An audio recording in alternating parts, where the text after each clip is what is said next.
Good evening, ladies and gentlemen, and welcome towards a very exciting cast for tonight. And I do have a I should say, special guest, I guess, because I've been doing a lot of solo casts, but I do have Hectic with me. How are you, my good What friend? is up? I'm doing good. Yourself? Yeah, I'm not doing too bad. I mean, a bit tired after the weekend, but otherwise it is quite good. Oh, But yeah, just turn down my in-game volume. those are Stop too loud, the huh? stop the guns from making my ears bleed. No, I'm really looking forward to this game. Infernum have been playing really well lately, and I haven't. It's been a bit sad. I haven't been able to see much of Control. Maybe you could fill us in on how they've been going. Just general control things. I don't know. I feel like I mean, they're very strong, as we all know. They have a lot of solid names as well as players within their team, but it just feels like a couple of errors are just still prevalent within their gameplay that I think it still occurs, if that makes any sense. And I've been able to catch any of Infernums. Have you been able to do so, Hectic? I mean, we did end up casting. It was Infernum versus. I do believe it was on ESEA. I will Yeah. try and remember the game for that, but they're playing very disciplined lately. That's one big key factor about Infernum that I've noticed is just how disciplined they're actually playing. You know, they're never over peaking corners, and when they do, they've always got someone to refrag and back them up. So Okay. it's very standard CS and consistent Okay. CS. Should be definitely a absolute cracker. Now we do have all 10 in the server. We're just ready, waiting for them to get raided up for the knife, and I do believe we have the copy of the veto available. Correct me if I'm wrong.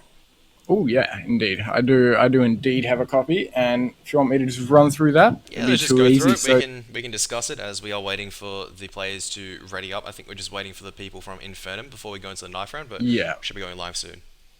So one thing that is a standard in CS Oceania, and we do see here is we do see overpass banned out first. Yep. So that was control that just straight out vetoed overpass, and you know that again like standard in Oceania. Not many people like to play overpass or cobble for that matter. Yeah, definitely. I mean, I think because the maps are very dependent on the mid-game decision making, which is a Oh bit more yeah, difficult to make in terms of the emphasis. Now, I do have to stop the vetoes there. As we can see, it is going into the knife round, so we'll probably very get quickly started. into the knife round. Yeah, but we'll go over Cage. So Cage, I think was Control.VP's pick. Uh, yeah, indeed. Actually, you are correct there. Case was Control VP's pick, and then the next one was Infernum, who picked Inferno. Yeah, Uh, Inferno for not Infernum. not to be surprised that. It's their namesake after all. As well, we are going to see Infernum actually take the first knife, I guess, but I guess the team who wins this will probably go on the CT side. And then I think the third map, as we go back to the vetoes, was Dust 2, wasn't it? It's going to be the final one that's Yeah, played. that was the remaining map out of all of it. So I don't. I don't know. I think we could very well see a Dust 2 come out from these two teams. Obviously, going to that third map would be really nice to see. I think Keish is probably going to be the closest map out of all of them. I feel Yeah. like whoever gets the momentum on Inferno is just going to roll with it and just almost stride through the game. It feels like that tends to be what happens on that map at the moment. Yeah. Keish is interesting though. It's a map that I'm not too fond of myself. I like the idea and the layout of it. I don't tend to gel well with this map. Yeah. I don't know. I actually like Cage Hectic because it really emphasizes the information as well as mid control. I don't believe Yeah, there is any other map that places such emphasis on the mid, other than I mean, a lot of the maybe times Dust, but even then, like Dust as two you were saying, is Dust two. It's because the T side they automatically gain control of mid. It's like the counter terrorists yeah, have a hard job of taking control of that. Same for Inferno. Same, but this one is actually CT's get control of mid, which I find yeah, is very it's interesting. interesting. It allows for very dynamic play on the T side as well as the counter terrorist side. Let me just close my window. Yeah, sick revving in the background there. Sick revving. Yeah. So basically, I find it allows when the T's are able to get information on those mid players and how the CTs are playing that A site. It allows for not only good splits towards the A site, going up, of course, highway through A main and through Squeaky, but it also allows brilliant fakes to come out, because a lot of people don't actually utilize it, but there's that back room towards the B halls of mid warehouse where you can chuck smokes over into the mid area, which allows for quick rotates to the B site when you're faking highway or midcon, and obviously it can go vice versa. Counter terrorists can get that early information and play the aggressive mid and get so much map control when they counter boost up on top of the roof. Yeah. So it's interesting to see. I think Animus cannot jump into coach at this stage. It looks like they're trying to get him in towards the coach position. yeah, obviously that is Infernum's coach, yes, or Controls. Animus, I think it's Infernum's, but I could be wrong. I'm fairly sure it's Infernum's. What's your take on coaches? Do you, because they're really a new thing in the Oceania scene, at least in this last season, 6 months to a year is really when we've started to see them slowly leak their way in. Obviously with Legacy picking up PDG, is their coach? Yeah. There's a lot of opportunity. Yeah. I guess it's not live just yet, Christos.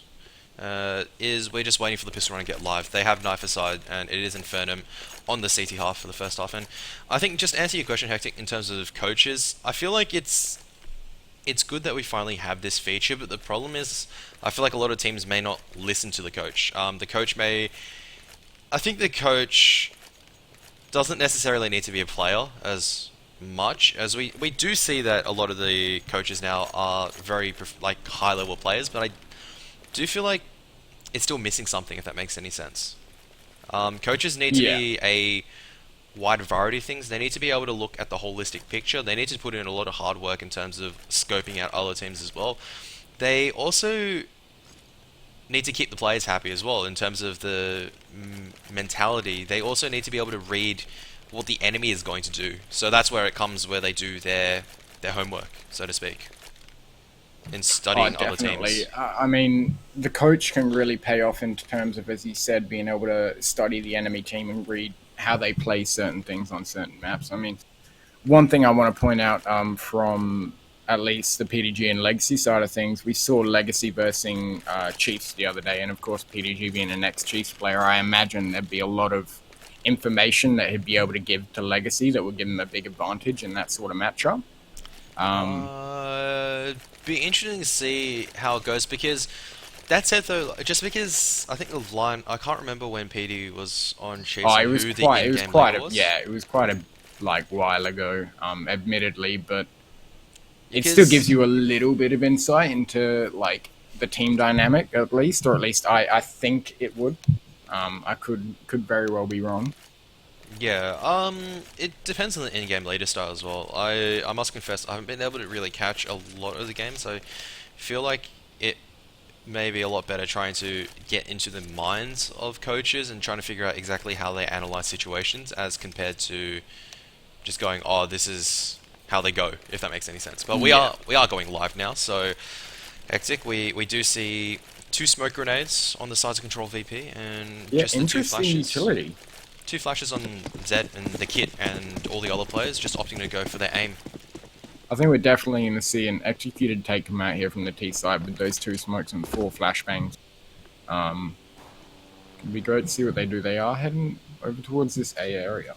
Yeah, so they've actually got just Oxy playing the lurker position towards the B site, probably making a little bit of noise. And the rest of Control.VP, we do actually see 3 Squeaky. That's a very interesting setup, and probably the best decision to make in terms of where they have the close range firepower with the Glocks. The rest of them, Infernum, they're still shuffling around, however. They do have their players playing very passively, so it looks like they're setting themselves up for the retake, and we should be seeing the first smoke coming out in the hands of Sar now, as he does throw it towards Quad and Garden. But Squeaky's opened up. Noisy's got a really good spot of this, and he's spotted out at least 3 terrorists. And he's trying to take all of them down, but only managed to take down Nickez with a nice place headshot. The bomb does go down, so the rotation should be coming out from the rest of the counter-terrorists. And Noisy, he's just charging on the site, gets the second kill. Oxy, meanwhile, trying to bust out through mid, but he may be a little bit too late. It's SK, picks up Kuma, and all of a sudden, Buster's also taken down, and oh my goodness, it's just lovely retake. Clean demolition from Infernum, just too sharp. I mean, Noisy was the only person to get hit twice, I think, by Glocks, and that was it. Yeah, I mean, we saw Control.VP. They stacked the 3 players with armor towards that squeaky area, as you said, to get that close range advantage. But the counter terrorists, they had nothing. They saw the smoke come in for that executed take, and they just completely and utterly pulled back and went for that retake, able to get a clean sweep across the board, not losing a single player. It's going to do wonders for their economy here. Yeah, interesting to see that the double nades, they don't do as much damage. I think Infernum, they were just trying to spot towards B to get some information on if there was a rush, and Decibel's actually been dinked with the Glock. He's down to 50 HP, needs to fall back onto the site. A bit of an interesting mix buy coming out from Infernum. This may cost them towards the next round, because if they lose any of their guns, as we see they've got UMPs and whatnot, if they lose any of their guns, they've got a really poor force buy up against AKs of Control.VP next round. Yeah. I mean, UMPs, I've said it before, they're quite versatile weapons. They do quite a lot of damage even against armor, but against an AK or even a Galil, you're just going to get ruined. You're going to get domed each time. Yeah, it looks like they are coming towards B side. ZG does manage to flash himself off as the rest of Control.VP are now charging in towards the site, and they will manage to spray down Zedski in the end. And it's going to be only Decibel the man on the site, and he's doing his best. He's actually on 3 HP. I think he was dinked again or tagged down further, but he's still alive. The bomb is now down on the B side. Oxy was coming from A side. He's going to take down Sar. Is the last man left standing, but SK is going to clean him up very quickly afterwards. And really nothing they could do with just all Glocks. They tried their best getting the bomb down on B side, but now's where the AKs come out for the terrorists. Infernum. Interesting to see whether or not some of their players will upgrade. Where should the terrorists take the AKs, Hectic? I mean, at the moment, I feel like another executed A strat would work, so long as they were to pull it off fast and make sure that they get onto the site at the same time. And really, you need to get the entry frags at the moment, because the counter-terrorists, they are just rotating out of the site and going for that retake. With the weapon disadvantage on the CT side as well, they're most likely going to opt to fall back as much as they possibly can before having to take, too much of a battle. Whether or not T's actually do decide to do this take, it does look like the bomb and everything's set up towards that area.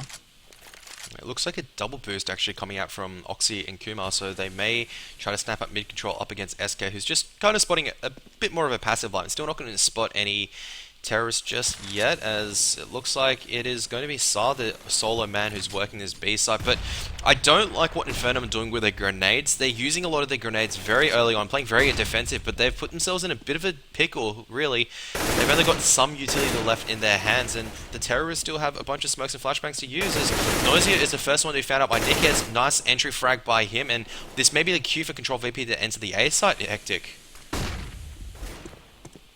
Yeah, I mean, players still back in quad box and that want to truck. Wow, Nick is with an amazing shot, and Buster even answers onto Zav. Scar then takes that Zedski. I mean, a quick round going the way of the T's. Lovely aim there. They almost dissected towards that A site. They cut off the counter terrorists, stop them from taking supporting angles almost. Locking that man down at quad after taking the one out at forklift means there's nowhere he can really go. He can't move back into the site because he'll get spotted as he crosses. His best hope is just to hold and, hope that the T's run into him and able to get at least 1 or 2 frags. Not happening though. The aim on Control's side in that round, I think, is kind of what won them. Yeah, they actually managed to get the first initial picks, and there was no trade from Infernum. And we see Infernum's actually forced up very poorly. And Noisia, and I think, that is Buster, who are just playing a tic-tac-toe with a door. Whoever, closes the door and opens it, whoever shoots through it first will... Well, they don't go anywhere, as we do see Fork is now mollied off from that squeaky position. Molly's coming out towards the A site, as the bomb is actually still towards mid, so they may be trying to actually get the counter-terrorists to rotate towards the A site instead, as we still see Buster is just spraying through, trying to find anything. Noise is just hiding this time. He doesn't want to risk it. Zav has made his way towards Catwalk, and he may be interested in peeking out with the A4 of his. Buster needs to be careful of not being found out, and the bomb's still... It's still towards the A site. We do see the double boost once again coming out from the terrorists, and it looks like they're just going to execute the same strat they did last time, and they're probably in a better position. We don't have any grenades in the hands of the counter-terrorist players in Infernum. They've only got 1 HE grenade left. They've used their smokes, they've used their flashes, and we see Control.VP. They're taking control of this A site. We're seeing it's Oxy busting up mid, but he's the man to get tagged down very low, but Sar, meanwhile, coming in from B site, is able to get the first frag on a Desi, who had his gun out and just got taken out very easily. I mean, the lurk play there from, what is that, Sar or Scar? I think it's Sar, because I think when I said Scar or like Safar or whatever, he was like, no, it's not. So Alright, fair enough. So, I mean, a lovely lurk play from him, able to secure that B site all alone. I mean, the fake that came in from the T's originally when they threw those Molotovs onto the site, trying to get counter-terrorists to rotate. Infernum didn't move at all. They just stoically held and, I mean, almost forcing them to be slow on this next rotate when they did decide to finally commit to that A site, thinking P's were going to push. So able to get the easy rotate frag. I mean, Zav, he does want to save his gun here, but it's not going to happen, not with that many T's chasing him, and this puts the counter-terrorists in a bit of an awkward position economy-wise. It is 2-2. Terrorists have managed to take the last 2 rounds off of the counter-terrorists.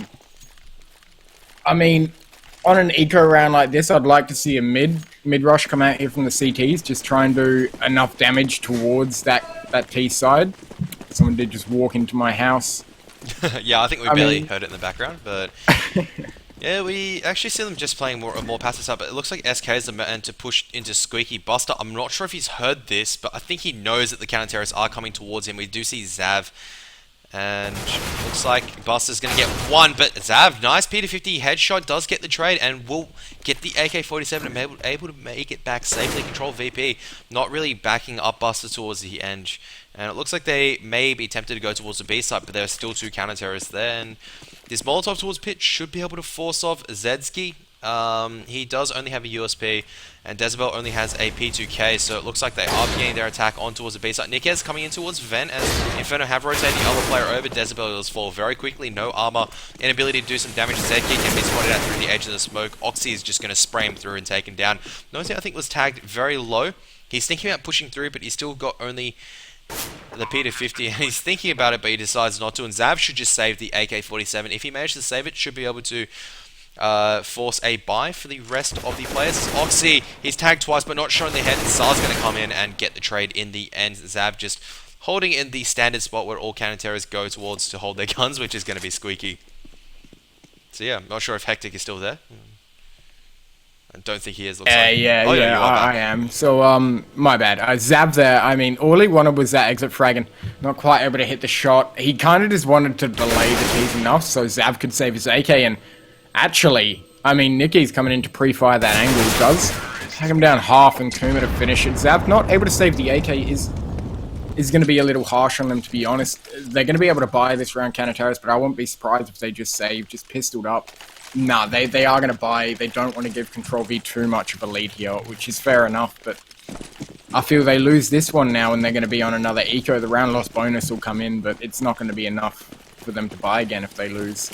Yeah, interesting to see that terrorists now, they're building up a bit of a bank. As we see Oxy and Kuma, they do have 9k each, and there's some aggression actually coming towards the A side this time. They're trying to get the flashes. They're going in together and they're priming themselves ready to go, and they will go through the smoke. And Nick is completely blinded. Is just going to be taken down and completely isolated. And so Inferno should just fall back to the A side and just shore up the other positions. I mean, they should just be able to take mid control. I mean, Buster should not be able to do this much damage from Squeaky by himself. He has spotted out Noisia, but Noisia should be in a good position as the rest of Control.VP now coming out towards mid.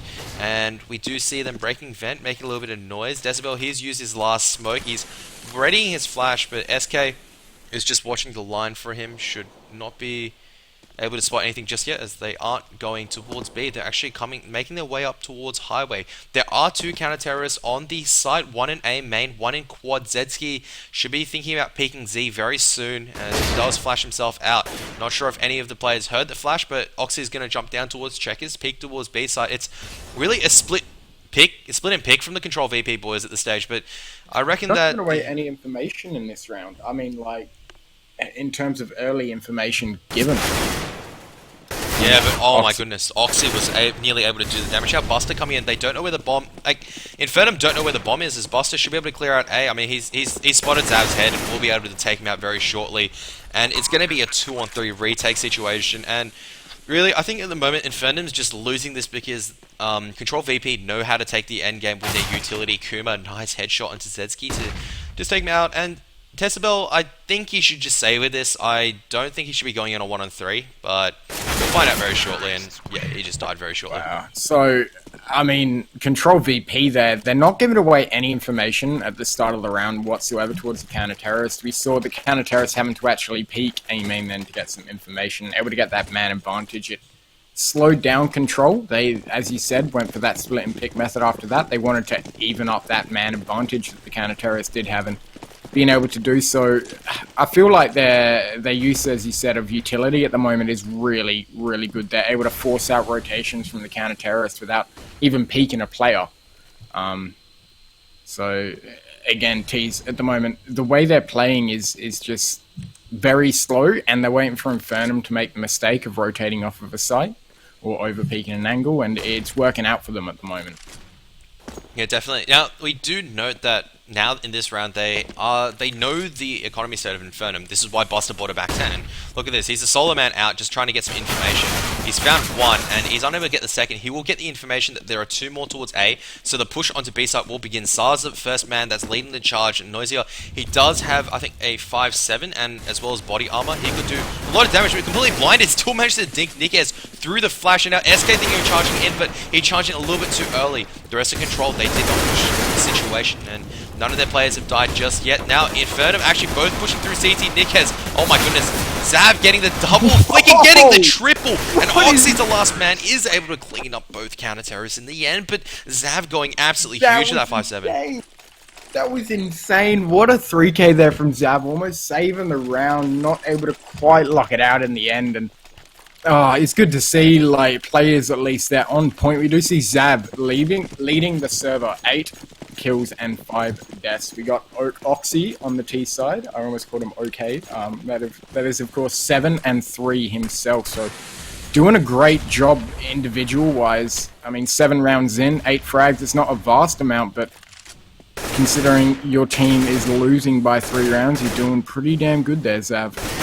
Yeah, and Zav, Buster's unable to take down Zav, but they should know that one is boosted up, however. And this is the round Infernum needs to win. They've got the AWP on OCECSGO, even though he's on 40 HP. He needs to be careful of just being isolated and found out at this stage. I think he is playing towards, it is the A site, as they do have 3 towards A. Control.VP still thinking about going A. And really, they've just hit A consecutively on the bye round, so they do feel confident enough to go in once again.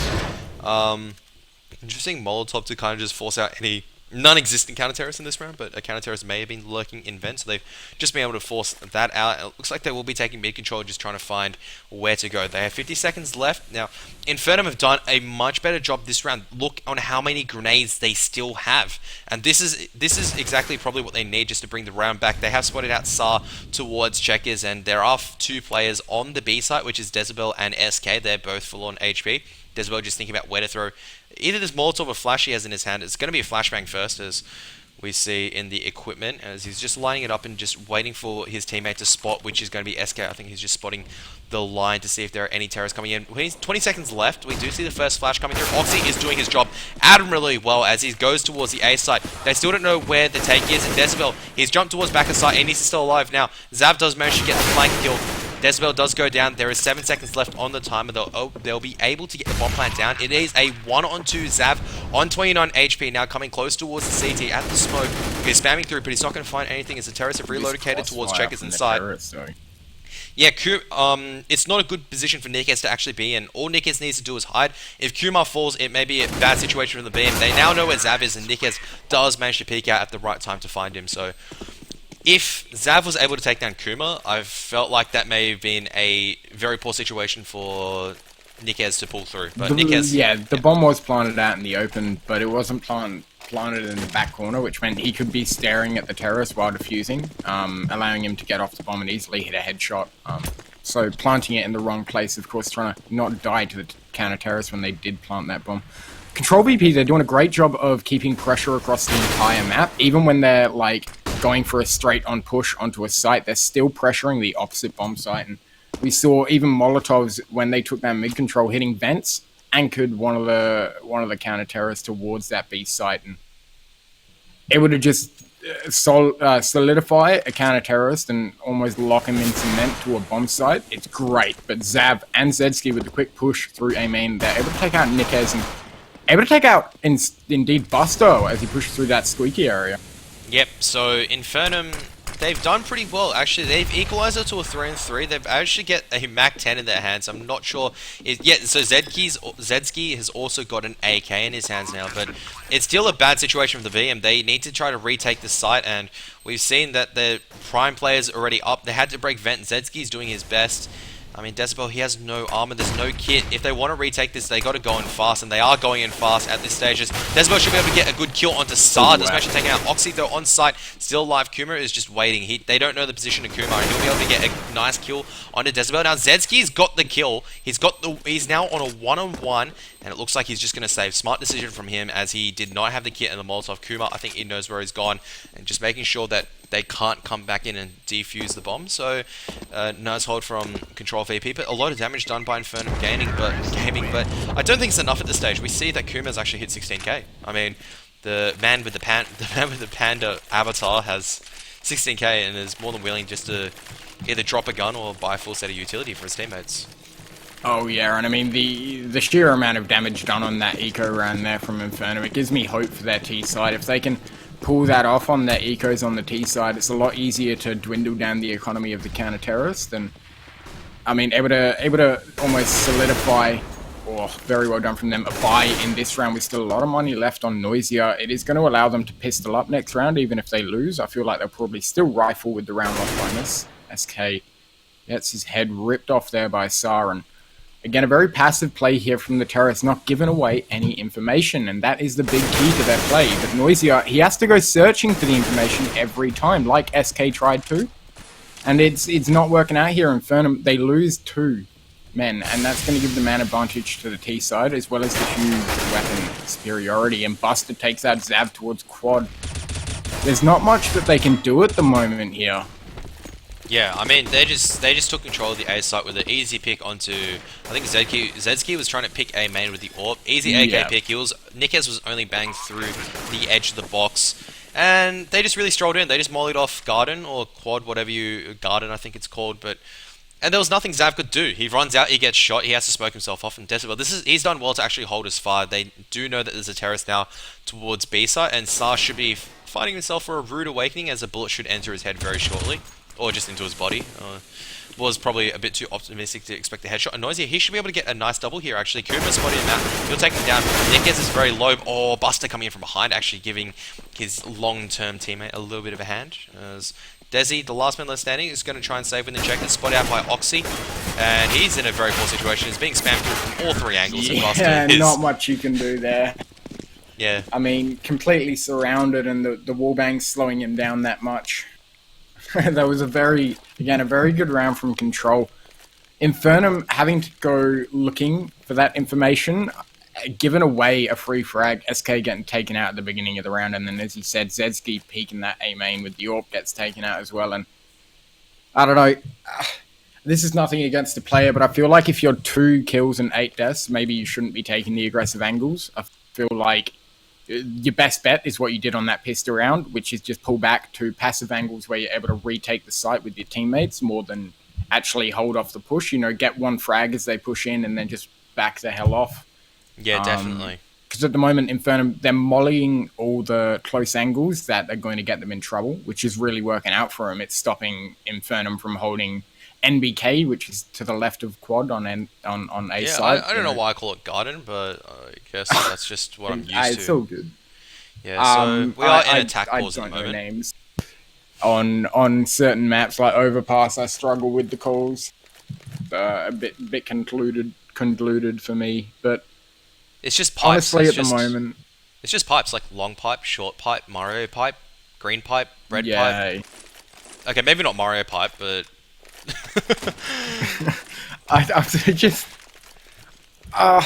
got this issue at the moment with Infernum. They're going for the aggressive plays on their buy rounds, and I don't like that. I think if you're going to go for an aggressive play, do it on an eco or a round where you're not exactly looking to win. It was a nice attempt. We did see, of course, Zedsky, and was it Noisia that did that pop flash through A main? They were able to catch out that player and, in fact, get that man advantage. Yeah, that was with the A4s. A4s very, very long time ago. I think that was Zav and Zedsky, and that was an aggressive push that worked out for them. But that's because they guaranteed had someone to refrag, and they didn't have that when they pushed SK and I think it was Decibel over towards that B site when they decided to play aggressive there. SK got taken out and there was no refrag to come in from the other counter terrorist, and that's what they're suffering on. They're not able to hit trade frags, and whether that's because of individual performance or just, I suppose, a lack of comms, or even at the moment because Control.VP are doing a great job of reading the counter terrorist. Every time they do decide to rotate and stack a site, the counter terrorist. Oh, your mic just went interesting. Yeah, that just went really loud. My bad. That's all right. But yeah. So yeah, Control.VP have just been faking the hell out of Infernum. And it's not as though they're committing to the fakes either. They're sending like one man, their lurk player, to try and get a frag. Yeah. Well, I mean, what do you think they need to do, Infernum? Because I don't actually know at the moment, apart from maybe play even more passive and just go straight for the retake. Don't even bother holding the site. At this stage, Infernum, I think they just need to mix it up intelligently. They're trying to go too aggressive, and they're not getting anything that would they're getting crucial information. They push all the way through B and gone, okay, we don't spot anything B. It's not going to be B anytime soon. You can still see the counter-terrorist there, and he can get into an aggressive position and try to make his way into a nice crossfire and let the other counter-terrorists actually rotate out. But as a result, they actually pushed way too far. So it's about finding the balance of getting aggressive and getting control, but then making sure you can fall back and still hold the site. Don't use all your utilities too early, otherwise you're going to be having problems in terms of retakes if it comes to that, as well as trying to defend the site towards the latter half of the rounds. As you see Control.VP, they've still got grenades to use, and Infernum are slowly catching onto it, and they're slowing down their grenades, but they need to make sure they use them at the correct time and just land their shots towards the end. Yeah.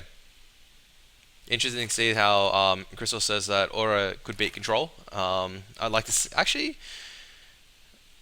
I'd like to see Infernum actually versus Aura. I do know that it was a bit of an issue which they couldn't play, but it might be interesting to see it in the finals. But I guess we should just focus on this map so far.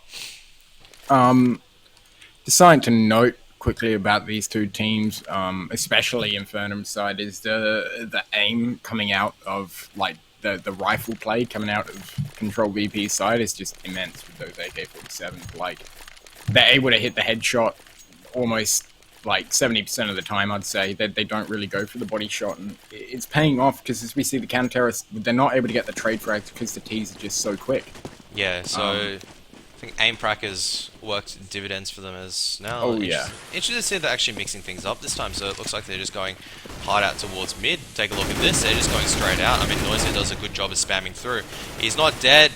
Sorry, the terrorists do manage to take down SK Zavit Highway, able to get one, but now they're just coming hard towards B. Decibel is in a very, very difficult position. He's just got to hide and wait and hope this smoke does not fade before they find his hiding position. Nick is just playing the lurker position more than happily as the rest of the terrorists now coming in. Oh, that execute. Yeah, I mean, Decibel does perfect crossfires. Does well to get one. He's just in a poor situation, unable to get any more, as we do see it's a 3-on-3, and Nikez is actually in a very good position to come in from behind. All the terrorists are stacked out towards B heaven, as well as the B staging floor, whatever it's called, and we do see them now trying to charge in, but Nikez is just coming in from behind. Nikez has spotted out the Orphan and will take him behind very easily, and he's waiting for the retribution, but look at this, headshots all on the rest of Kuma and Sar onto Infernum, and they just get completely shut down. Their economy is still no better than it was 2 rounds ago. Oh no, Infernum, they're having a very hard time. The executes from Control on this map are, as I said, almost perfect on that B side. The way that they pushed through that site, they had, I think it was 2 flashes to back up 2 people who pushed through the smoke, and then they both like covered nearly every corner they're vulnerable to. The one corner that they could have died from, we saw a man push out a check and cover that as well, but Nikez with an amazing 2k onto the boosting plays, they're able to completely and utterly destroy the hopes of Infernum to get that roof control in. I mean, man advantage now towards the T side as well as weapon advantage. They've got almost every advantage possible in this game at the moment, Control. If they were to lose this half and start to actually drop rounds, I feel like it's their rounds to lose at the moment, not so much Infernum's to win. Yeah, I know what you mean. Yeah, I mean, it's still interesting to see. I mean, this was Control.VP's pick, so it may just be a very weak map from Infernum. I'm not sure how they are in cage, sorry. As Desi has been spotted out, he's unable to land any more shots with the CZ of his, and really, I think the rest of Infernum, they get one kill, but Oxy was so low. They tried setting up a crossfire, Zab, the last man left standing, trying to spray with a 5-7 as he does manage to find Buster. Now he tries to find Kuma, but Kuma will just slowly tap him down with the AK, and 10 rounds ready on the T side on Cage. Now that must be heartbreaking for Infernum at this stage. They do try something new though, 2 AWP setup. I do like this, if I say so myself. You there, Hectic? Oh, looks like Hectic is gone for a little bit, but looks like I am. I'm trying to wrap my head around what Infernum can actually do to take these last 3 rounds here. I think even playing for that passive retake's not really going to work too well.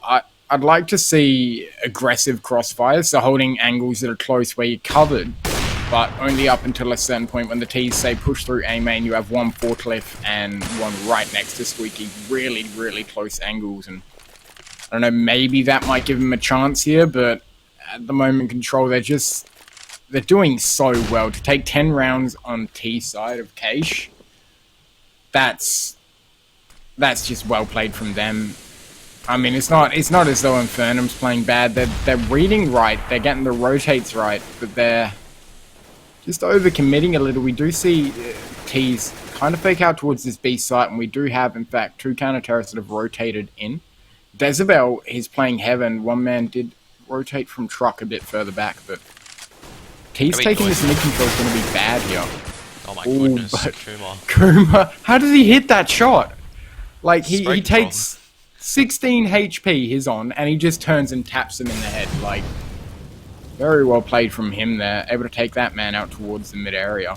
Yeah, and now Zav is in a world of trouble. He's by himself inside guarded position, but he does manage to do a little bit of work. He manages to dink and take down Nick as Noisier. Meanwhile, he's trying to back him up from Truck desperately. It is now a man-player advantage for the counter-terrorists, and they still are unable to force any of the counter-terrorists offside. And Zedski's going to get one. Start missing the first bunch of initial shots. We're able to get the bomb plant down in the last few seconds, and Noisier, he's down to 13 HP. He's able to pick off Kumar, however. It's now all up to Size. He's now coming across. He's heard one AWP shot to a short. Spraying through, gets Zedki. Spraying through the smoke. Nearly finds another. I don't think he spotted Decibel and Catwalk, and he will be taken down in the end. So, finally, a round in the favor of Infernum game. It really was that double AWP setup that helped them get it.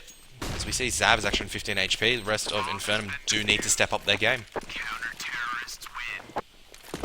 Yeah, as we head ever closer towards the end of this half, I mean, the Terrorists will still have a lot of money to buy, and it's very interesting to see that Buster hasn't opted to go for the aggressive AWP on Cache.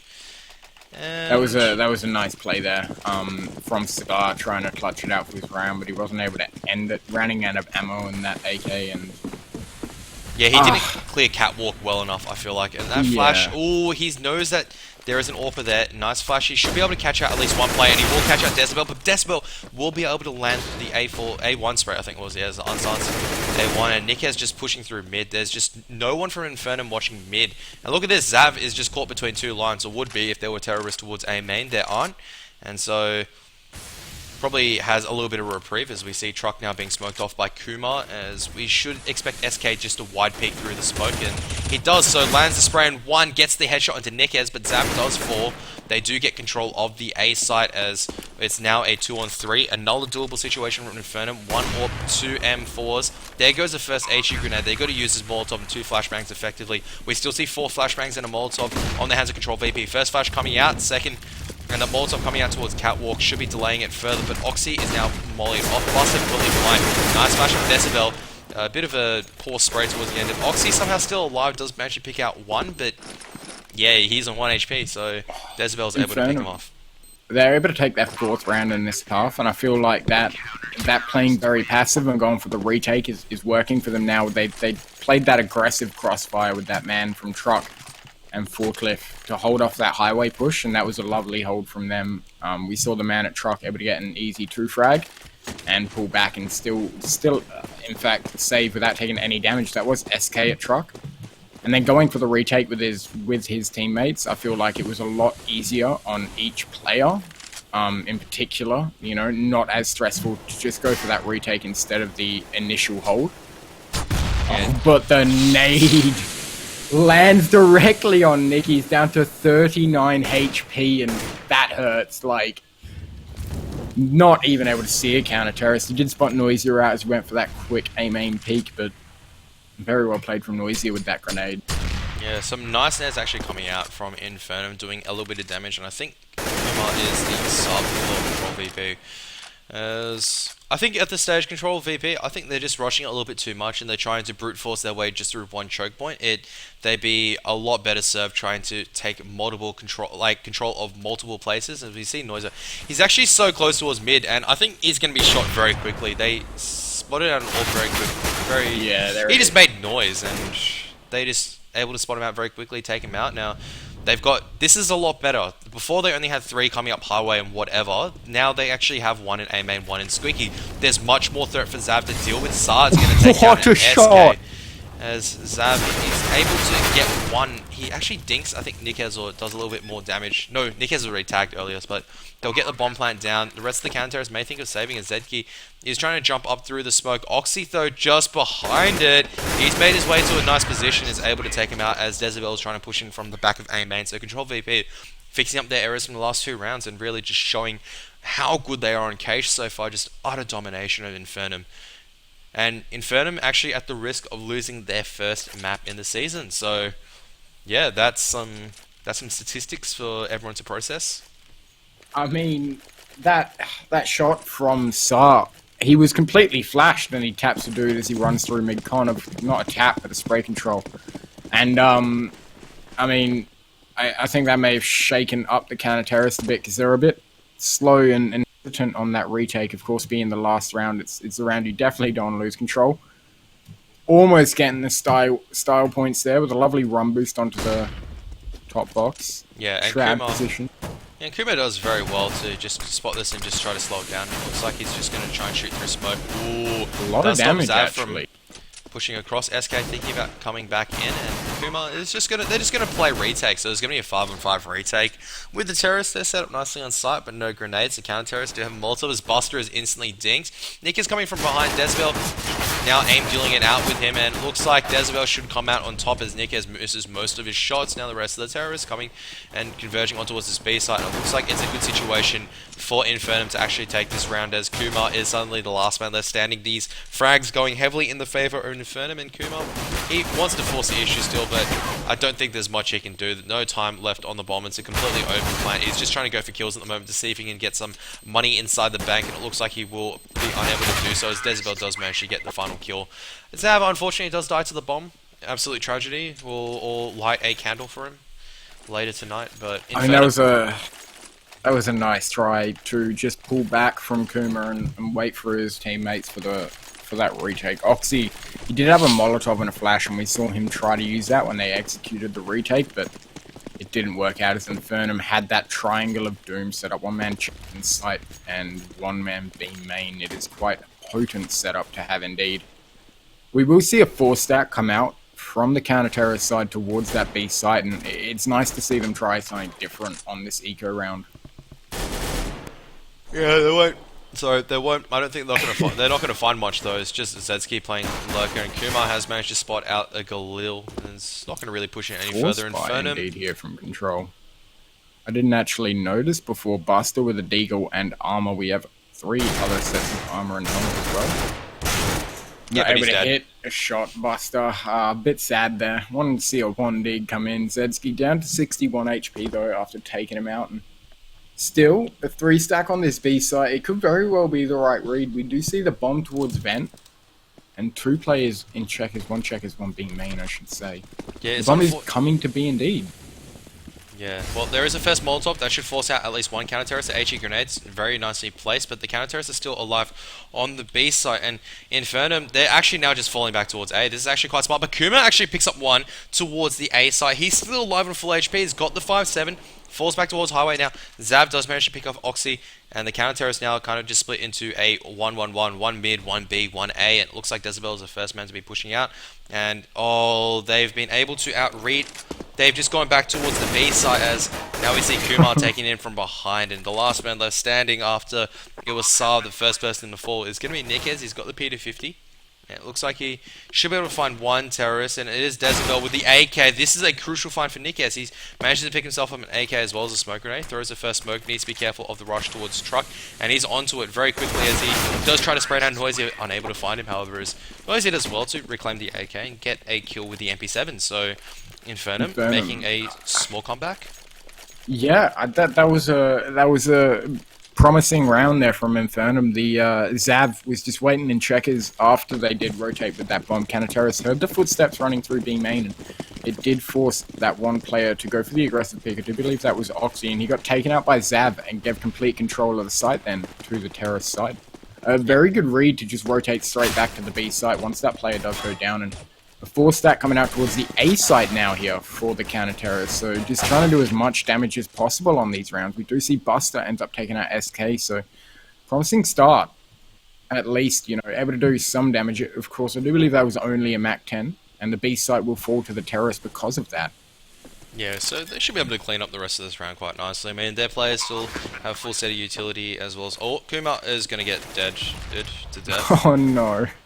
Zedski goes, you're dead, Ski, and then kills Kuma at the end. It was a very tragic story. It was very brief, but we saw it coming a mile away, though. As we very explosive relationship between those two.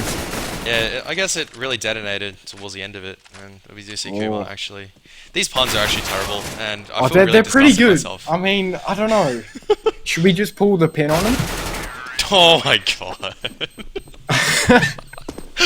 Oh my goodness. No, mate, that one was good. That one was good.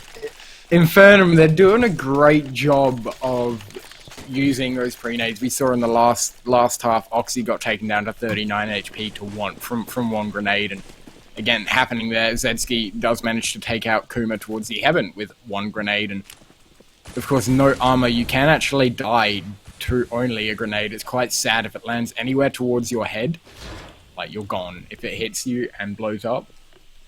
It's quite depressing when it happens. Actually, your guy just sort of slumps onto the floor. It's like, I give up at life. It just goes, oh, it's a sad time. I'm just gonna have a bit of a sit down and rest. Well, we do see the guns actually coming out for Control.VP now, so a bunch of M4s and just the A4 and SAR. I mean, it's very interesting to actually see some of the old school 1.6 players that actually still prefer the A4. As we do see actually, as soon as I say that, SAR managed to get a pick. Decibel through the smoke, able to get one.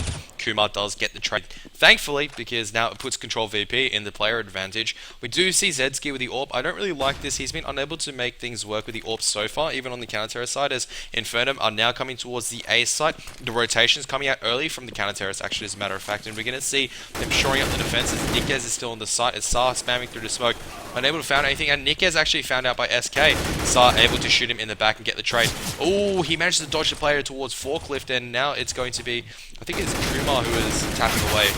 And SAR trying to jump into a fadeaway. Interesting almost aerodynamics. Oxy coming from behind will be able to clean up, so interesting stuff from SAR as he's trying to do a how else do you shoot with the M4? Clearly mid-air and holding down mouse 1 is the easiest way to shoot.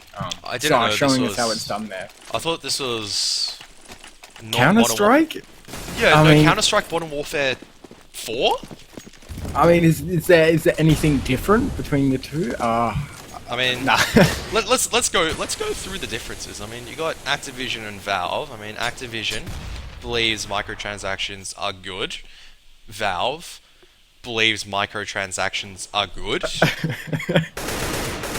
One supports the in-game skins, the other mates and supports the in-game skins. I mean, before next COD is, you know, Call of Duty Counter-Strike. I don't know. It could be the next WoW expansion as well. That could be being released for Counter. Like, that would be quite interesting to see. It is the first map, Alistair. It is quite interesting to see. Yeah, it's actually quite to see, like, both sides. T side's quite strong. Nikes, he's the solo man of this A side. As the execute does begin on towards the A side, he's just waiting to throw the Molotov. Nice Molotov, but I think the terrorists now know where he is, and he wide peeks out. Oh, finds one! Unable to find any more, unfortunately, as you can see Oxy on the site. Zav, he's the man to watch at the stage. He's actually just hit a 20 bomb. Very well played by him, and now the terrorists have the player advantage after this force by just easily and casually strolling onto the site, and I think Control.VP may be in a bit of trouble as let's look at this hold. I mean, it's going to require some massive fragging coming out from one of the counter-terrorists really just be able to get control of the site. And we see Noisia, he's in a great position to come out and do some damage. Now, a nice flash. They do know where Sara is now. Oh my goodness, Kumar coming at the right time.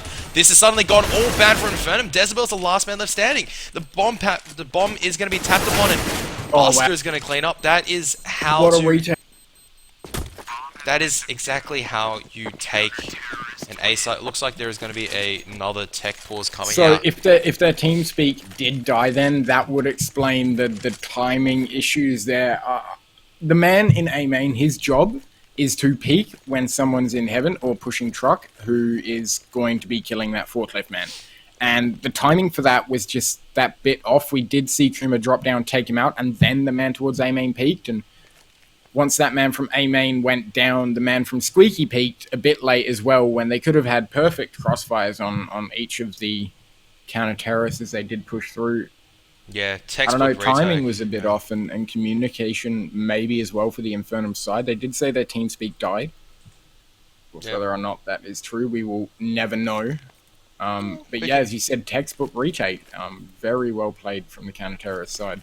Yes, literally if you went towards, the science section and inside the 500s. So if you go look at the Dewey Decimal Number System, you go to a library, you go look at the sciences and information mathematics, you go to the 500, I think it's 530, you go look there, and then you should find a book called How to Retake Bombsite A and Cache as Counter-Terrorists, and Control.VP will have their name on that, because that was pretty much a textbook retake. They didn't lose a single player on a 3-on-4. And that's huge. No, again, that was very well played. The only player they did lose was, of course, after he managed to get a lovely 2K, and almost being the bait for the other two counter-terrorists to know where those Ts are. The fact that he's able to get a 2K pushing in first, that's very well done from Kuma. Yeah, and we're going to see just armor on 3 players and just tech 9s from the rest of the event. Looks like they want to go towards his B side. Oxy is in danger of actually depleting his gun round. He does manage to reload his magazine in time as Infernum still thinking about charging through. Not really committing just yet as Buster actually is rotating towards the heaven position just to shore up defenses. Looks like Decibel is just trying to see if he can bust out mid. No, looks like he's going back towards A as the execution begins on towards the A side. Buster, they know where one is. Kuma smoked himself off as SK gets it through the smoke. Buster from heaven gets one. Oxy does get the trade. Cheeky frag. And Buster and Oxy too strong in this position. Decibel, the beta, the last man left standing. Not sure where he was going towards A when the bomb was going towards B. He should have been at that checker's position much earlier, and he's going to be unable to do anything really as Buster just takes him down very easily. He's doing a nice attempt there of a quick rush, but Infernum, as you said, just too strong at that hold. That man, the man at Generator that just got tapped in the head from SK. I mean, yeah, that was a bit unfortunate, but the smoke grenade really pinpointed his location out, I think. Yeah, indeed. And now we do see Infernum head towards this A site for what I expect to be a pretty quick take from them. They're just going to bust straight through with flashes and then punished for it. I mean, Buster able to get the first frag. A trade comes out from Decibel. Nikes to, in fact, take out Noisia there. And the site does go the way of the T side, not without any sort of battle, though. The 3 counter-terrorists have already rotated in. Zedski takes out Nikes on the site, but Kuma in a good position here to get a refrag, whether or not he can. Lovely nade there. Lots of damage done onto Zedski. Not Zedski, my bad. Decibel. Yeah, and it is now a 3-on-3, and the counter-terrorists have a very good position. They're coming in from all sides. Nice smoke just to really cut off the information Decibel can get. He needs to play aggressive to get one. He doesn't know that one's coming in from behind him at this stage. It looks like he's clued onto it, but he has to peek too many lines, and really he's in a lot of trouble. As that's an interesting server lag as Buster. Nice pop flash. Kuma will get one. Buster getting one, and Zedski hits other thing he can do. Flash. Just kind of like, hello. Yeah, it just lagged around the corner. But yeah, I Control mean, Matt, VP. he couldn't even turn around from that pot flash. Control.VP's retakes at the moment, they're so good. They're so well timed and well executed. Like, there's only so many places that the T's can be holding, and each one gets checked and cleared out ruthlessly, Yeah, this is much better. allowing them to just... Sorry, my bad. No, it's alright. You finish yours first. This is the first time so we're actually just- casting together, so I don't mind. I feel good. Just allowing them to get that retake almost every time, but the trade frags, again, going in favor of the T's this time. We saw Sai able to get one, can't hit a second. That will give Infernum good access towards this B site. SK reading it perfectly, but Nikez hits the shot first, and Buster in a perfect position with a lovely 2K there, gets taken out through the smoke, and it's down to a 1v1. Nikez versus Zedski. Let's see what he can do here. Nikez opting to hold onto that A1. Maybe not wanting to give away his position. Zedski, though, does plant the bomb. It's going to be interesting to see how he does decide to hold this. He's playing it very passive, and the Molotov is going to force him out. That's well played from Nikez. Not quite able to hit the frag. The Molotov does loads of damage, and Neg...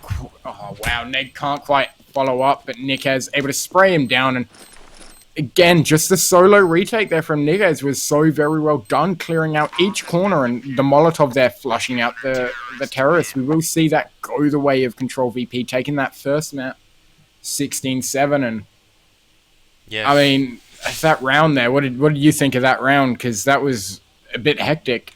I think that was all Buster actually regaining control of the round. I mean, Nikez did really well, but he used his utility really cleverly on the one-on-one. He knew that, I think it was Zedski, he had no time to really cross over towards the end, and he just had to use the Molotov. Well, he did. He cleared out just one position, went back towards checker, just peeked that line, used his HE, Yeah.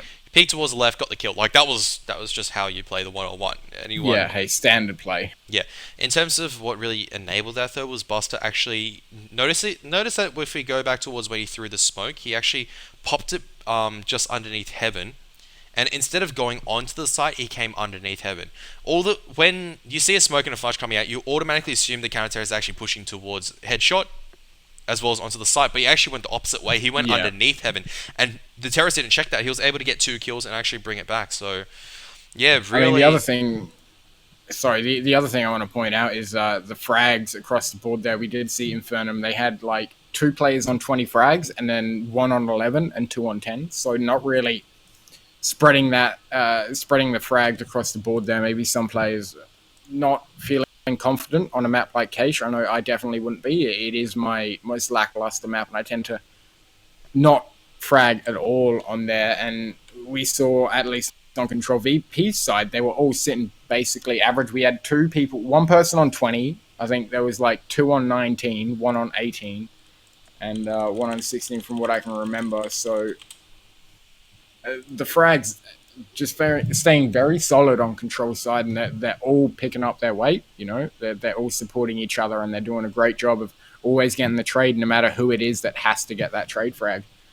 And Infernum, they're just maybe lackluster on a couple of players, missing the trade frags when they need them. And on a map like Inferno, it's something you can't do. Inferno is a map where you have to hit your trade frags, especially if you counter terrorist. One counter terrorist goes down towards B, you kind of have to hit a trade frag quick, or at least get a rotate from the A site quick. And Infernum, they were struggling a bit with reading the T's and getting that rotate out early and correct on that CT's half, on their first CT half, and I mean, they can't make that mistake on a map like Inferno.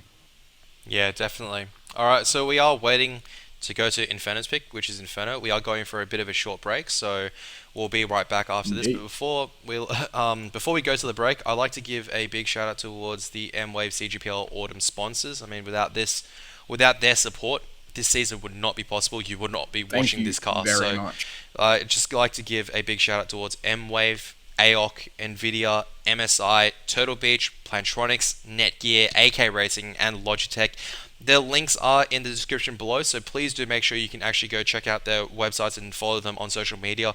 This will progress the Australian scene a lot further than you think. So until then, we are going for a quick 3-minute break, and we'll be right back into their action right after this. All right, we'll speak to you guys in a bit. I mean, it's set to be a good game, so you better stay tuned.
Welcome back, ladies and gentlemen, and sorry about the short break. We just had to get a bit of a sip of water and whatnot, but we are back and live in action. And once again, joining me is my co-caster, which is Hectic from DGN, and it was a good game in the first one. Let's see what's going to happen since we go into the knife round. So, Hectic, take us away.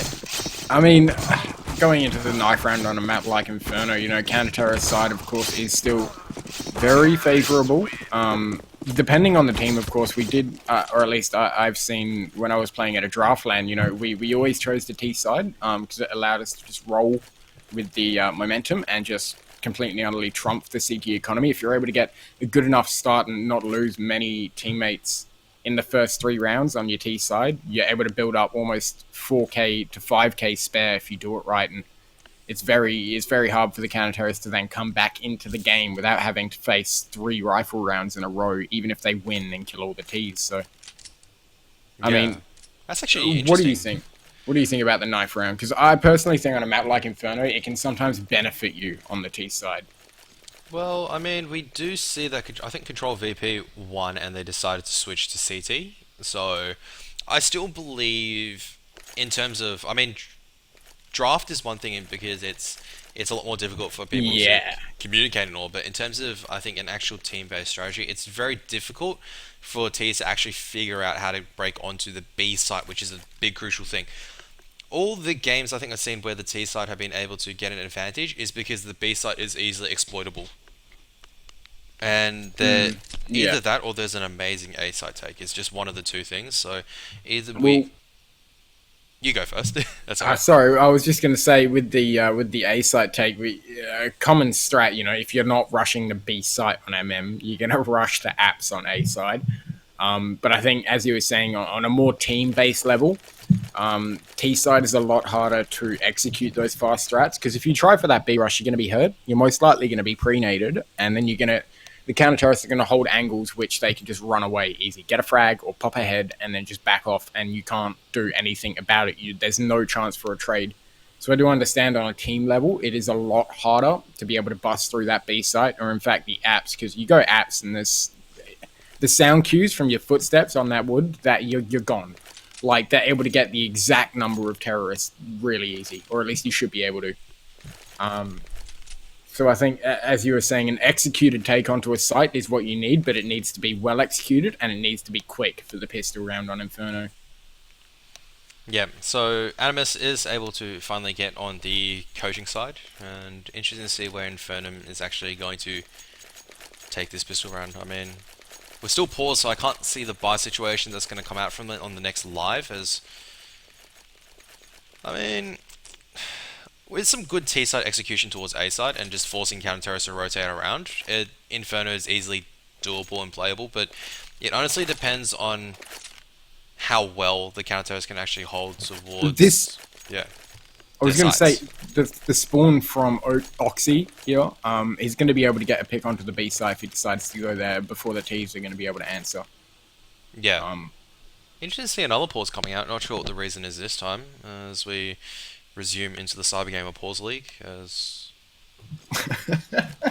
looks like there was a bit of a oh, problem I in haven't terms heard that of. one yet. I think we're just waiting for, once again, I think the coach slot has a lot of bugs, as we are now calling for Brucey to come and fix Oh the Lord, station. Looks like, Brucey.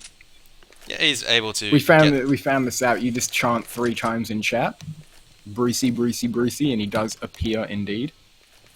Shout out to him. He is an amazing admin and does a lot of work for the Australian CS scene. So He's also a great white shark. I've actually seen him at LAN. He like we call him Brucey, but his actual name is Bruce. He's a great white shark, and his motto is "Fish are friends." So oh yeah, I see where that's coming from. yeah, as Old school Infernum gaining on references. going towards B site where the fish are, so it looks like they don't consider fish as friends. They're just going to be wanting to blow off the fountain. Now Dezebel's doing a good job of making himself a bit of a nuisance towards the A site. Buster getting the first headshot. SK does manage to get the trade up, but Nikez, he's got 1, he's got 2, and he barely misses the third one. And Zedski does come back towards the new box. He does manage to get the trade in the end. A bomb down on B site on 2 and 3. The rest of the counter terrorists now rotating en masse. The smoke should be fading soon as they are tapping through the smoke to see if they can find anything. As Zedski does risk the peak. Now we do see Oxy is coming in from the flank, and Zedski gets a nice headshot into Kuma. Decibel's on towards Oxy, and it's a one-on-one, and it looks like Decibel's going to come out on top, and suddenly Sar's the last man left standing. He's got only the kit will be able to take down Zedski, and now Decibel has made his way across towards Barbecue, should be able to take control of the site as he makes his way on towards Fountain. He is trying to reclaim the bomb. He's unable to do so, still trying to tap away. He does manage to retrieve it in the end. Now going to go plant for boards Barbecue. Does not fake it. Sar should be able to come across and pick off the head. No, misses the headshot. Nice plant by Decibel. A risky play as he goes towards Coils. And Sar, he has no armor, needs to be careful of being aim punched. Run away. As he does run away, does not know that Sar actually has a kit, and he's got the smoke, but the smoke may have been thrown a little bit too far, as we see Decibel's going to come across and just clean him up, as I think Sar was planning to bounce that off the coil. Yeah, he was planning for that not to land on the second level of the coil, which his legs would have been exposed. Even if he decided to push through con there, the T would have been able to see him. So, Yeah, it was a nice attempt. It was a bit of a poor smoke, though, in my opinion. Decibel, when he did plant that bomb and he was taking that peek at Coils, my heart was like, no, stop it. Why are you peeking him? In that situation, Decibel should have just run into con instantly and not even gone for the fight. Played the bomb, but a lovely clutch from him to take out that first round for Infernum Gaming. And Control.VP taking aggressive apps again. They did this in the pistol round. Oxy doing it again now. Yeah, he's got a 5-7 as well, so there needs to be a Molotov being used. There is only a Molotov that has a noisier, so he needs to make sure that this Molotov does go into bedroom if one of the teammates do decide to take that apps control. If he doesn't, I mean, Infernum are going to be water hurt. Looks like they're going towards the A side, but the AK now coming towards apps, and this is going to be dangerous. There is no Molotov towards bedroom. Decibel still thinking about pushing through, as there is a semi-watt of a wrap underway. Oxy, ooh, they've barely missed each other. As Oxy is Great now watching position towards for him. Carbs as the bomb plant going down. Oh, Decibel does find him in the right timing. And looks, Such a good position there for Oxy, and we will see this 4-stack. They'll save in con. They're not going to give away the armor or the pistols. I mean, Buster with the Deagle on a map like Inferno, that gun is brutal. You know, you can easily hit the sniper down mid if you know the pre-fire angle. I've done it on many occasions. I've seen it happen many occasions as well. You can also do it on that B angle, you know, just long, straight angles that are just really easy to hit solid shots on. Does tag one of the T's down a little there. Yeah, so they're all trying to come and get trades, and this is not the ideal situation that you want to be pushing into, as Nickez is able to get one, Buster has managed to fall. They're all just trying to charge in the con, but they're losing a lot of guns. Sar should die, but he actually doesn't. So the terrorists actually... I think that was really, really poor from the terrorists. I think Infernum were a little bit too greedy, and we'll see this reflected in their economy in the round afterwards if Control.VP are able to get a few more guns off them. Kuma now has actually got an MP7 and armor. And I think he's be able to drop the pistol for Oxy as well. So that's a nice pickup for Controls that actually just charging down straight down mid. Noisia, he's going and doing a lot of work alongside with Zedski. They do manage to pick up one. That was a bit of a throwaway round, I think, from Control.VP. They could have done a lot better. They could have done a lot better, yeah. I trying to go for that mid aggression and catch Infernum off guard, and it didn't work out. So he's in a good position here to at least get one frag. But I don't think he's going to be able to do any more than that. If he can grab an AK and save, he's going to be happy. He whiffs the shot, though, and Decibel isn't going to answer. Both players just... Yeah, I know he didn't need to. He obviously not wanting to give away the AK, but... I feel, as you said, Control.VP could have done a lot better, even stacking in B site. Like, I feel Inferno is one of those maps where if you're going to go for a force buy or you have a decent amount of weapons on the board, just stack a site. Like... You're better off going for the retake as a team than you are trying to hold as individual people. Yeah, I mean, they could have put that SMG towards Nana, set up a couple of nice pop flashes. Instead, they just rushed down mid. It really just wasted whatever they can. It looks like they were just, let's just get this round over and done with. Didn't look like they really were thinking about winning it. As we do see Zav, he's actually pushing towards Carps, and he knows this now. Sarda's managed to get one kill. We're going to pick himself up in UMP. But that's well played there from Sar. I mean, not able to save much into that round, but able to save his armor, a CZ, and going into this next buy round. I was saying if T's were able to take the first 3 rounds, they'd have a nice bit of a cushion, about 4 grand, but taking a lot of damage in these last couple of rounds has dwindled that down. We have one player on 6.4, and the rest are all under 3, apart from SK. I'll take that back, it's 3.4. Yeah, and we see Boss actually picked up the Mag 7, so Control.VP won the first map 16-7, as Infernum have got off to a nice strong start on their pick of the map, which is Inferno, even on the T side, but now the danger comes in as Buster gets one. The Molly is slightly spreading, but Buster... Oh, it's such an evil angle! It's such an evil angle! With that, you can't beat that with the Mag 7. It's... If you don't miss hard with to free fire it. Yeah, nades is one of the few ways, and we do see them use 2 there to clear out that corner. But with even a Nova in that position is so deadly. Now look at Buster. He wants to grab. He's barely missed the AK. He's still isolated, but there's nothing he can do. He wants it. Oh, nearly dies. He's still alive, and this is 12 HP. Look at him go. Buster, he's done a good job. And this is the perfect situation for the counter-terrorists to be playing at this stage. As I think Infernum, they're thinking about coming towards A. They do use one smoke. They have to go back now, unfortunately. As we see Decibel, he falls in apps towards the gun of Oxy, trying to bust out. But once again, Decibel, I'm not sure if he's in the same sync as the rest of the teammates. We've seen the first mistake come out on Keish earlier when on the Eco, he just went in the complete wrong direction. Now we see him going towards balcony when his team was falling away towards mid. And Infernum's just opting to save that AWP. I'm not sure if if Control.VP are able to read this, as Buster hasn't pushed Nana just yet. 90 seconds left. I'm expecting some of the counter-terrorists to actually start getting some information. I'm not sure what Nausea is doing in logs. He's able to get one, but this is just going to be isolating the terrorists even further. And you see this now, the terrorists are actually, the counter-terrorists are actually coming hunting. They do throw the first smoke. Nickez dinks Noisia, and no time left. We see one of the players coming in through mid-coop. Look, Oxy's just found Zedski. After the round, they both died. It was a terrible save from them. That's no money for either of those players as well. That was after time that both of them went down, so... This is giving Control.VP a leg up here. They're going to be able to take this next round because it's a force buy. It's a force buy from Infernum. If Infernum loses, they're going to be eco on the round after. That's going to give an equalizer to Control.VP, and it's going to put them in a very sore situation. Yeah, so Boss is going to be instantly dinked. So it's up to Nickez to really hold this. Nickez, nice grenade is going to be able to clean up Zav. It does slow it down, but Infernum, I think they are still persistent towards the B site.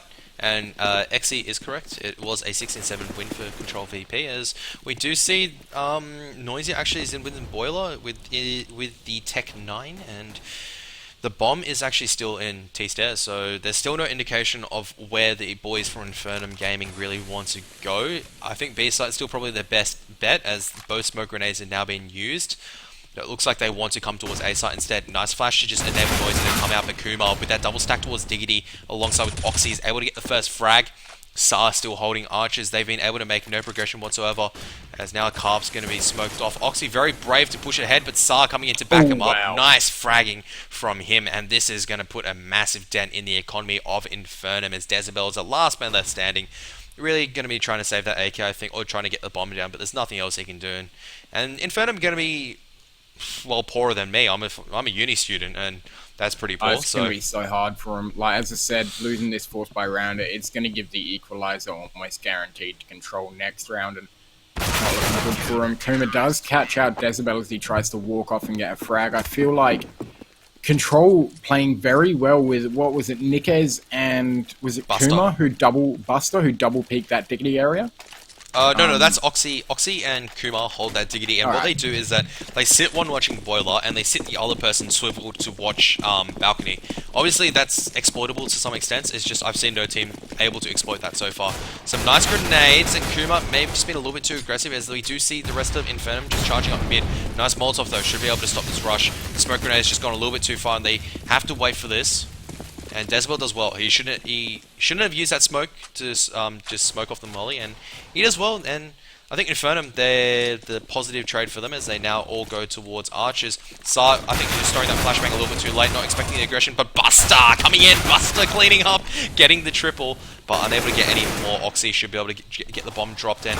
The last man that's standing, Noisier, coming from Diggity, unable to find anything. I mean, Buster busting up that attack, as you said. I mean, tease, they weren't able to push through that jungle area at all. They just got shredded. Control.VP, they're doing a good job of reading where they're pushing and pulling back to where they have support. That jungle player, he did, of course, not have much support whatsoever. Counter-Terrorist was rotating in through CT to library, and took him a bit to get into position, but as soon as he did have that support, we saw he was a lot more confident. I was going to say these were some nice HE grenades coming in, but it doesn't look like they actually connected towards the terrorists at Nana, as Buster and Nikes just on the B side, just more than happy just to play passive this round. We do see the AWP in the hands of Zedski, and actually spotting a very aggressive line by himself, and he's going to throw out one HE grenade, but there's no one towards second mid. So the HE grenade so far, not finding anything from the side of the terrorists, the counter-terrorists, as Control.VP have equalized the scoreline. Side out coming across, as we see them. Oh, they've thrown a couple of grenades out, and Sa. Oh, I was thinking that Sa was actually going to charge through the smoke, and I would have done it if I was him. As he's spraying through. Oh, Decibel does return a nice shot, and this is going to be an advantage towards Infernum. Looks like they're still thinking about coming towards B side. Nice flash from Oxy. Flashes himself. Nice Molotov from Oxy. Molly's nothing, so we've caught that on camera, Oxy. So have fun watching the VOD. But yeah, they're coming towards B site now. So Nikes has used his last smoke. Nikes only has the Molotov left, no flashes, as the rest of Infernum now stacked up towards B site. Now the counter-terrorists towards A have not gotten any information otherwise, as Nikes, I think he knows they're coming towards B, and he's going to wait until the last moment to use his Molotov to try and deny the bomb plant. Look at that, Buster's rotated already.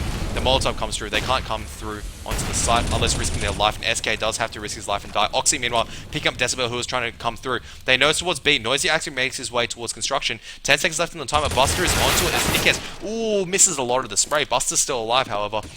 As he sprays through, is unable to find anything. Zav nearly finds him through the smoke. Bomb plant down. 40 seconds left for the counter-terrorists to retake it, but they're in a good position already. Rotating very quickly. Buster getting the headshot into Zedski, and Oxy going to be finishing it off. And really, Control.VP making these rounds almost for Control.VP. He's able to get the crucial, most important frags in every round almost. We saw round before he was able to hit that frag while they were doing the retake, and indeed able to do it again this round. Oh, no, sorry, able to hit that rush as they push through jungle on the eco, and able to hit those two crucial frags as they push that B site.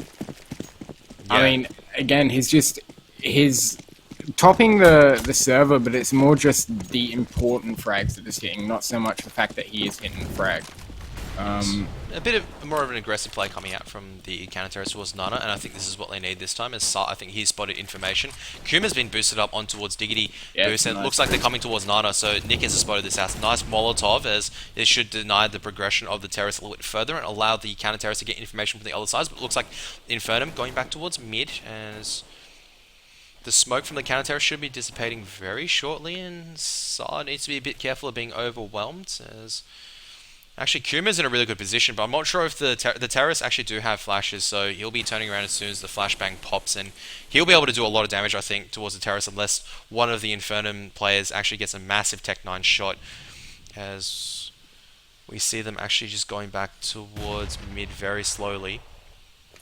Decibel is slowly creeping up Carps. This should be a nice Molotov placement towards Boiler, but...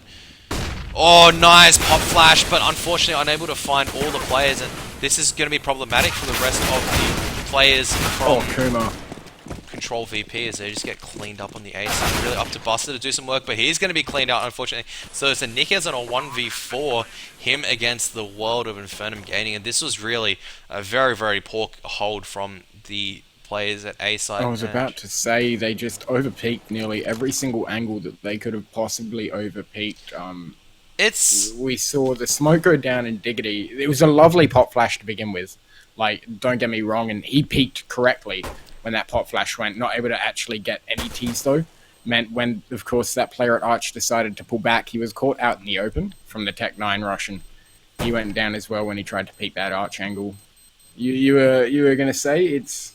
I would say it's because the way that Control.VP actually play the A site is just inherently risky. There is the way that they play the 2 towards Diggity and 1 towards Jungle always means that if Infernum Gaming, I think Infernum Gaming know this now, that all you need to do is just put one presence in within Carps. As soon as you begin your mid attack, you just get your Carps player to peek out, because it doesn't matter whether or not it's strong individually, because it allows a counter terrorist to swivel on a dime and get the trade. But what it doesn't account for is that you get overwhelmed by terrorists, and we saw that that Control.VP was just overwhelmed this time, and they were unable to do anything.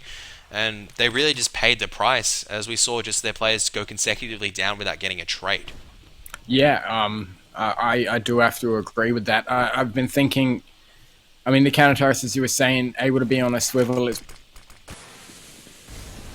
It's potent, it's strong, but unfortunately there are some issues with it sometimes, and it looks like they are actually just going towards Carps this time.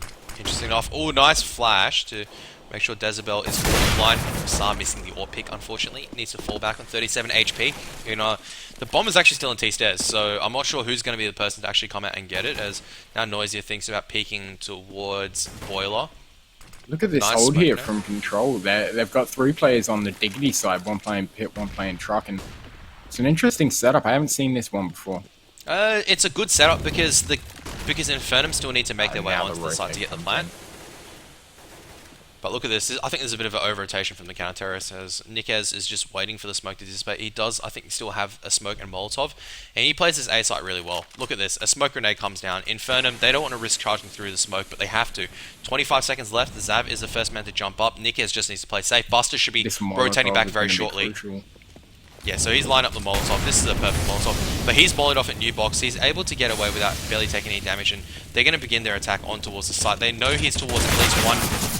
towards at least first or second oranges, and Kuma, I think, does manage to get the spammage onto the Decibel, who's actually towards second mid, and the bomb plant does finally go down. Buster now thinking about peeking out. He does have Oxy backing up, however, as Noisier is going to be molotov off. Beautiful Molotov, and Zav going to get headshot, and look at this, the trade's just going in the favor all of Control.VP, and Zedski, the last man left standing, he does have the AK.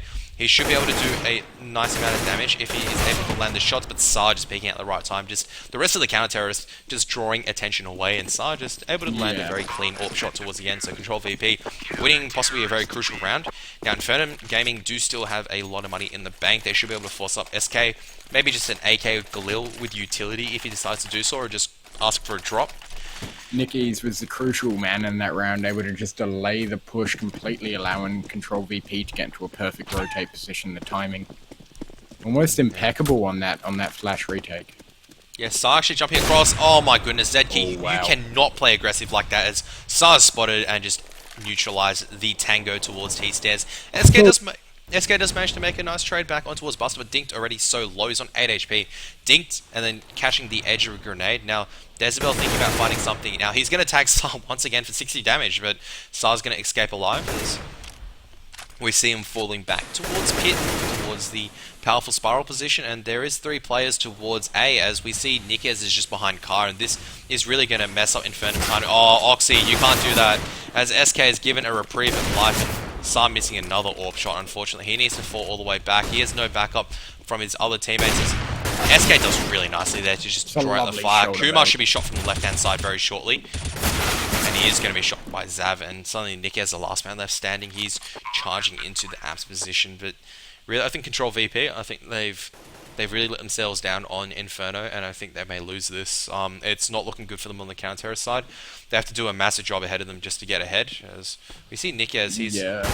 Oh, I think his gun's been spotted out. They know where he is.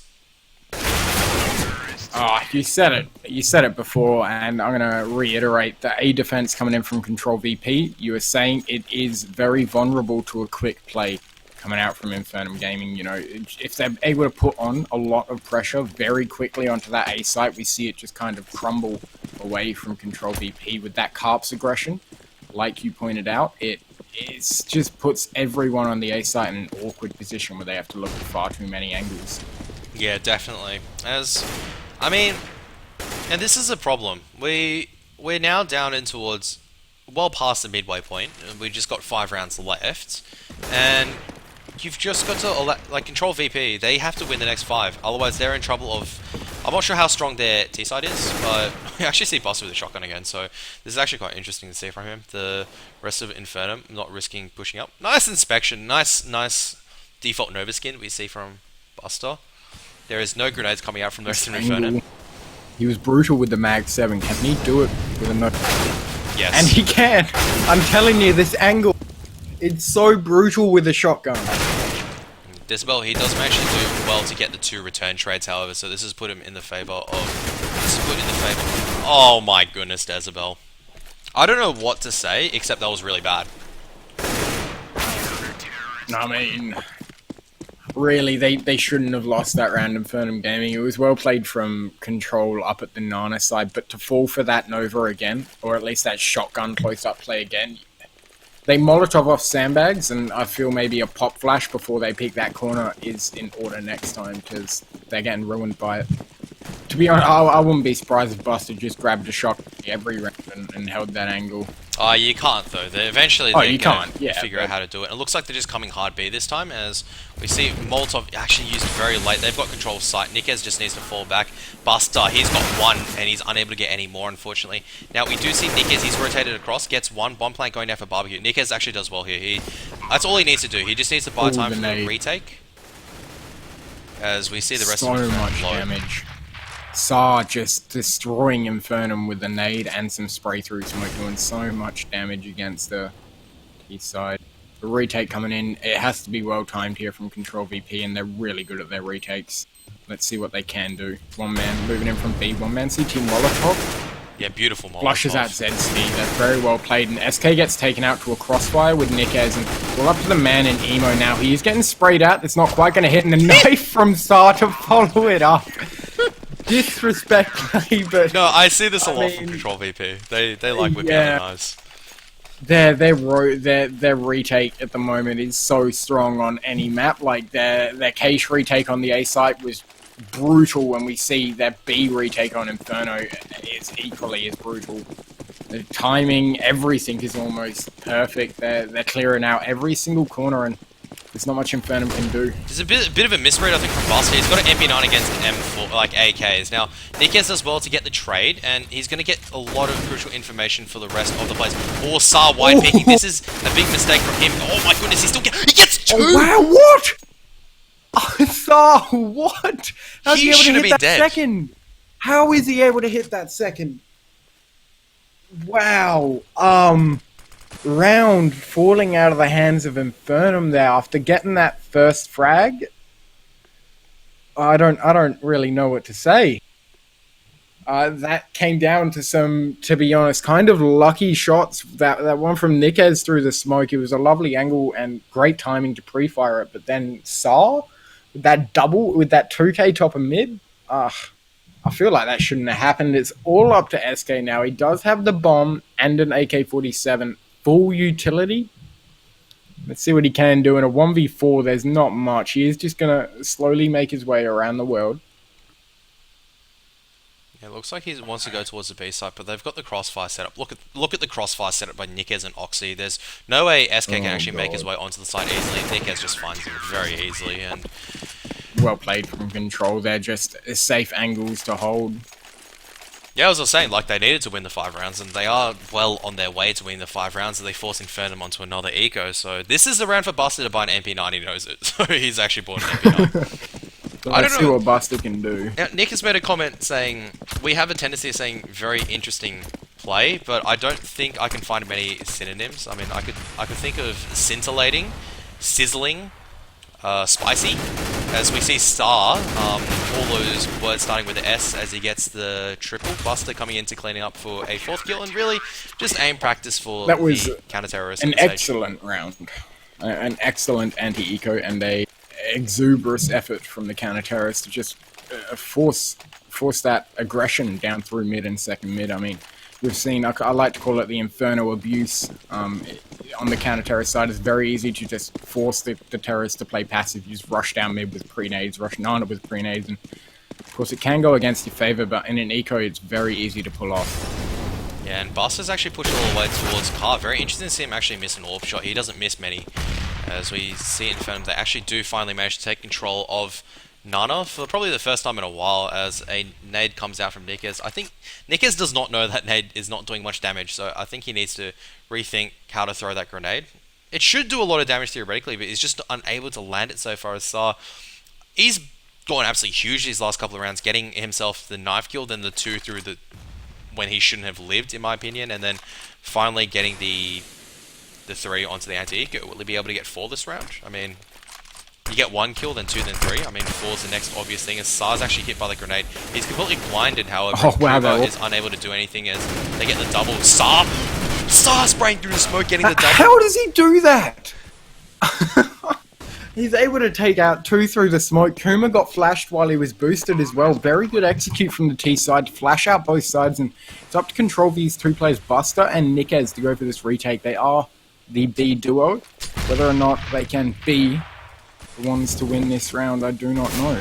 Yeah, Zedki does miss another AWP shot, and I think that's a valid point that he brings up. I do say interesting quite a lot. Buster does manage to take down Noisia. The AWP in the hands of Zedski. Now, they know the location of both of the terrorists, but Zedski is able to get the pick in the end. It is a very interesting point, Nick. It is interesting to see that we use the word interesting very often. I am quite interested in the fact that we use interesting quite a lot. Well, it was an interesting half. I mean, it does pique my interest. The fact that they're bringing this up. I will attempt to use more interesting words. Yeah, interestingly enough, I haven't noticed. My full name is Interestingly. We do apologise. We'll try and mix it up, keep it interesting, as it were. I don't know. I don't know. I could go on about interest rates inside this country as Infernum. They're now onto the XXX very interesting. Kevin, very interesting zoo. Hey, that's actually. I mean, would you go to a zoo that's called Very Interesting Zoo? Oh mate, I'll go to a zoo called Very Interesting Zoo. I'll go to a zoo called Karas. Very interesting zoo. I reckon that'd be a brilliant one. I mean, that's a brilliant place. You could have some very nice characters in there. You know, get some go see Dexter in the wild, live in his cage. Have a look at Mungo. I hear there's meant to be a 1v1 going in between those two at some point. Oh yeah, CGPL in the car park as you normally do, as we do see Control.VP. They've made their way to the side. Dezebel towards the back, able to get 1 headshot. He's able to get 2, so he's sold his life dearly. He finally does die towards the end. I don't know how he's still lived for so long now, so it's up to the rest of the players to gain back the initiative, and Oxy has just done that. Now Zedski, he's been spotted out as... Yeah, we will actually take that back. I mean, past all the words and whatnot, we do actually try to expand our repertoire a little bit. So it's just difficult though, because as we do see Buster actually cleaning up towards the end, it's actually it was no hate, man. Like honestly, thank you. We do take the feedback into consideration. It's just a bit of banter, like having some fun. Me in particular, I am still kind of getting used to casting. Getting better. It takes time, of course. And I'd like to think we're above average, maybe. Probably not. Probably about average, but hey. Well, you know, if they say we're average, then they're just being mean.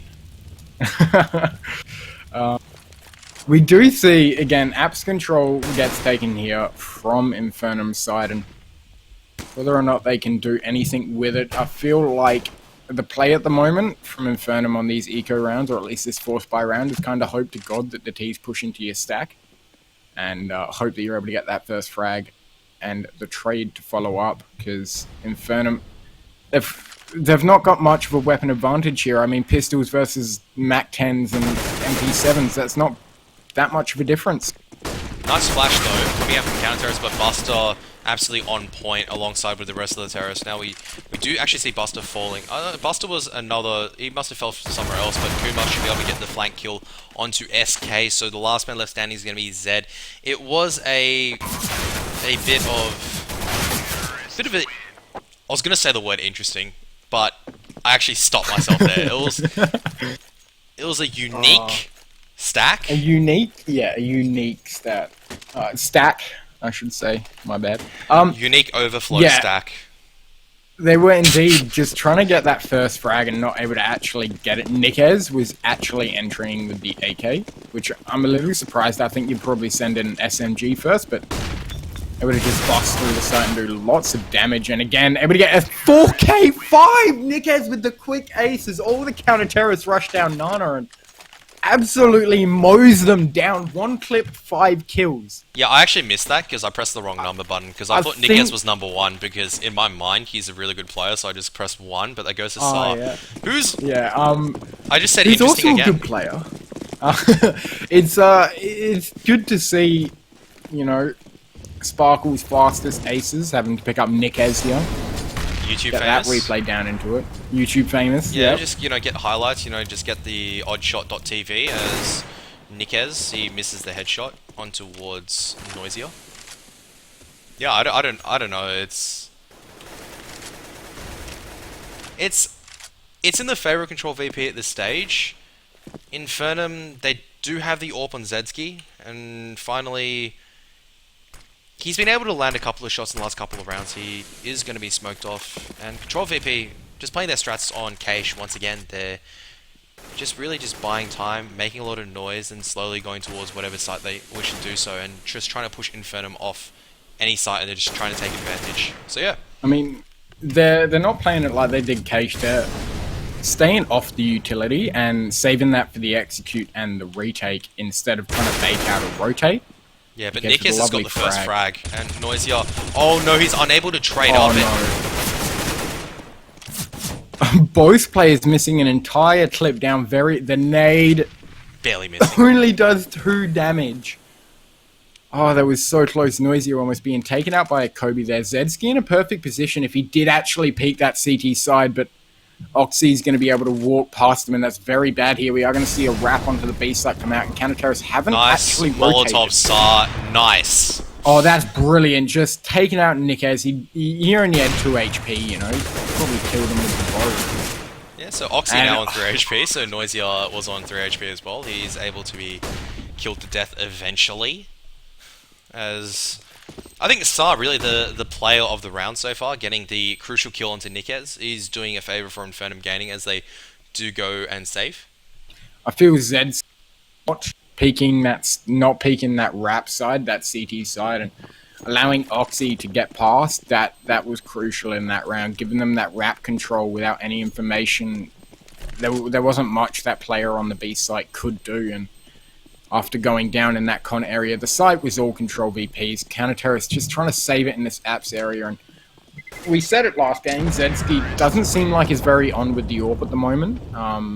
So I think it's going to be crucial. If he can hit a frag down mid or down Nana and pull back without dying, it's going to really help Infernum Gaming on their CT half, because at the moment they're not getting a lot of advantages economic-wise, or in fact man advantage-wise, and something that they do need to improve on. I nearly said it again. Such a nearly, bad habit. He had to stop himself. I stopped myself. I was just like, no, bad. I'm not working for the RBA, where the interest rates are, you know, are probably the most exciting thing an economist does. And Nikez, nice nade from Tedesco. It's about time we start to infrequently say interesting. Yes, so I'm going to change it up. So I'm going to say this time, after thinking through my voice or word vocabulary as well as my voice vocabulary very carefully. It's Infernum Gaming actually forcing up, and it's very risky to see. It's also, again, the counter-terrorist playing a very passive and safe angle on this A site with a lovely crossfire. I do like this from Infernum Gaming, but it leaves them open to rushes for an around-the-world strat. Keeping that man towards the Vines area, Zedski with the AWP, I feel like that can be exploited with a single smoke and abused quite a lot. Yeah, and I think Control.VP are just going to go back. This is the danger at the moment, is that they've got one player rotating across, but they're just going to wait a little bit longer before they throw the grenades. But they didn't wait long enough, I think, at this stage. And the rotation has come out from Infernum. There's that one smoke to block them off. Oh my goodness, both of them have been smoked off, and now Oxy is just charging straight through. Zedski, nice turn to find him. Good AWP shot to really try to save this. Now he's trying to hide within the smoke. He's managed to dodge a couple of the players. Zedski does not know that SAR's actually there. Oh, but he peeked out a little bit too far. Now it's a 2-on-3. Zedski's still alive with the AWP, and he's been doing a lot of work as Dezabel has made his way towards Boiler, and he's coming through Carps. The rest of the counter terrorists, which is going to be Noisier and Zedski, coming in from mini pit side. As we see Buster. Oh my goodness, Buster absolutely reliable today with the AK, getting the double, and now his location's been found at Kuma. Oh, Dezabel's unable to get the falling AK shot, as in the end, Kuma's just going to clean up. ASICS, Control.VP won that first map, 16-7 on Cache. Very decisive T-half from them. And I think we're seeing it again here. At this stage, Infernum Gaming is unable to hold their B site very well, and this really brought back to our pre-match comments. We see aggression coming in from them. They need to just stall the aggression. That they've used a lot of utility just to get nano control in comparison towards Control.VP, who have just used a single Molotov. That's nothing in terms of, let's see what the counter-terrorists has used. They just used one smoke. They only have one smoke left in B, which is crucial. They do have aggressive nano control, but they cannot push any further because they have terrorists watching the bottom of nano. Nice pop flash, should be able to find a couple, and they do find a couple as Oxy and SAR just line up for SK and Zedski to just take them out. And Kuma, I think, was being shot by his teammate there. Yeah, a lot of team damage on Control.VP side. Maybe some, team grunts, I suppose. I think it's just part of the team bonding, just soak in a couple some of AK love bullets. taps, eh? Yeah. Gotta give your teammates the love taps. Teach them who's boss, Yeah, I mean, if you do the execute fake. Yeah, but Noisier is in a perfect position. He's going to throw a flash out, and this is going to catch Kuma completely blind. And Buster is able to get the trade, but he's very low. The rest of the counter-terrorists are going to rotate across. But look at the position of Nikes. He's actually managed to make his way all the way around towards A site, and he should be able to take out Zav really easily. That's the A site clear. What a play from Control.VP, and what a read. They realized that B push goes terribly wrong, the fake, and they commit to the A side. Nikes doing a great job of making his way around that arch area. Yeah, he's still alive, and he's got to do the majority of the damage. Now, they've got the terrorists boxed in on the site, and he gets the he needs to play aggressive. They know they need to play aggressive, and SK does manage to eventually pick up Buster, and Dezabel does come back towards the right side again. So the correct play from Control.VP, but Infernum read that correctly as well, and they're able to pick up their first round in a very long time. And in fact, that's actually their first round on the counter-terrorist side. That was a lovely play there from Control.VP, but Infernum on that retake, we had that one man in the library. He was kind of just anchoring those two players, making sure he knows where they are, and it allowed the other two counter-terrorists to make their way around where the Ts were watching and able to get the backs of both of them in the end. And that came from the situation where Control.VP, it was a 3v5 for them. It was actually a 2v4 once Buster was able to get the first pick. And it looks like the counter-terror is going very aggressive towards Nine. Oh, SAR, nice shot from him to find out Zab. Now Noisy is the last man left standing. I think he's missed a flash, but SAR doesn't know that. How does he not notice? SAR alternates between becoming a very interesting, very, very strong and potent player to becoming a Clown Fiesta. It just alternates rapidly between the two, and there's no ability to tell which SAR is actually going to appear. Like he appears like, honestly, a very strong player, but sometimes he just misses a very easy spray, and I just go, well, that was quite curious. Yeah, I mean his aim for sure is brutal, and even his game sense to some aspect, his timing in particular, we saw on the counter terror side, able to spray people through the smoke with almost no issue whatsoever. So clearly his timing is pretty good as well. Maybe just panicking at certain points and whiffing the spray. We do see Noisier start to rotate back towards this B site. T's have been slowly making their way up Nana. Feel like he is done the right thing here. He's just going to be hiding in garden con area, and he should just wait for the plant. He really shouldn't go for an over peak. Yeah, this is a nice line for him to hold. He should be able to get one trade faster at the stage. Nice way for him to open it up, and Kuma will be able to get the trade. So, standard Counter-Strike, standard Counter-Strike Global Offensive, getting the trades in. Good job, boys, as I think the calls inside TeamSpeak would go.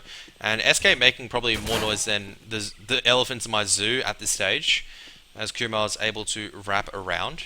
Very slowly, the plant is for barbecue, so SK needs to tap it. He's looking towards the wrong direction. He needs to look back towards the right direction. As Kuma, not sure why he's going very aggressively for the peak, very confident, and 1 HP.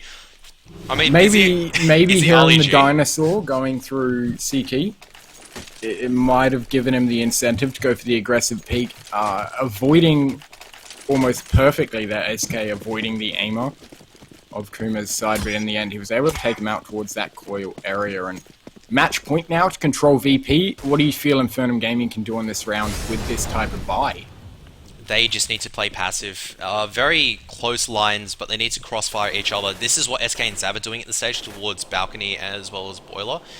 They need to just sit tight lines with their pistols, because that's where they're most effective, and just crossfire each other. As soon as the terrorist appears out, they just got to shoot. I mean, SK's made his way into a very nice position inside of Balcony.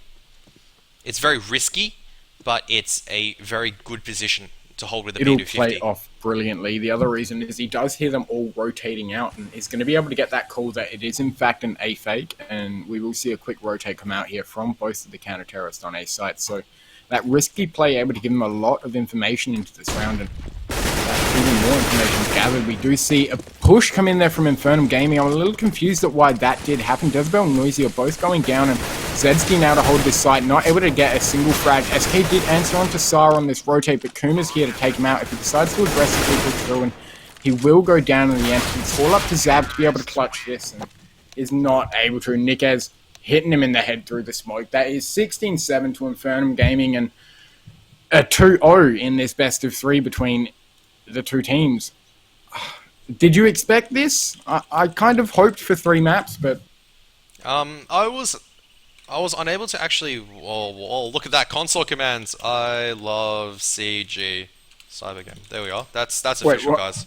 I just typed I love Cyber Game in console. So oh yeah, standard things that you type in console. But look, I believe I didn't expect that as a result. I expected it to be tighter towards 2-1.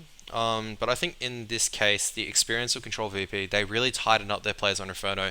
I was able to watch their plays on Inferno last week, where it was a bit poor on certain sides, and it's good to see that they fixed up some of their issues. They were able to at least land some of the sprays. They were able to get the trades in, so some improvement on Control.VP. I mean, this is encouraging to see. The T side takes from Control.VP is what I do want to stress on. They were doing a brilliant job there, continuously forcing the counter-terrorists to rotate out of positions, and forcing them to play from angles that they really don't want to be playing from. I mean, Zedski, you saw, he always had to hold that Vines line in case a rush came out through jungle. And then when you're holding that Vines line, the smoke comes down and you're forced to hold a very awkward angle, almost 90 degrees off the center of your screen to be able to see anyone push through the smoke. And yeah, I mean, it's just the reads coming out from Control.VP was really, really good. Yeah, definitely. So, look, if you have just tuned in, or if it's finished off for you guys, it has been the victory towards Control.VP, so it looks like they'll be ending close towards the top of the group. I think it is Group A in the intermediate division of the Mwave CGPL finals. Now, just before we go, I'd like to once again thank the sponsors that have made the Mwave CGPL Autumn CSGO season possible. I mean, we've got Mwave, AOC, Nvidia, MSI, Turtle Beach, Plantronics, Netgear, AK Racing, and Logitech. Without their support, this would not be possible. And once again, I know I plug them a lot, but they provide a lot of support. And I mean, AOC, for example, are providing their monitors for the CGPL LAN, which is coming up very shortly. So yeah, I mean, they do give a lot of support towards the players within the Australian scene. So I do hope you That's a also give brilliant. support back. Like their products are brilliant from almost all of them. Yeah, I mean they're all high quality products and they're pretty much the go-to gear, so to speak. Oh So, yeah. anything you'd like to say, Hectic? I mean, this is Uh, actually our first time casting. It um, was really good. I'm surprised about Infernum Gaming. I felt like they have a bit to work on their CT side in terms of getting reads on the enemy. There was a lot of rounds which, quite frankly, they shouldn't have lost. A lot of rounds where they over rotated, and I don't know, maybe trying to, instead of reacting to the utility used by the T side, just stay very passive and almost try and read what they're doing with that utility. If they're trying to fake someone out and then hold an angle, flush someone out and then hold an angle, or even just chuck it and rotate.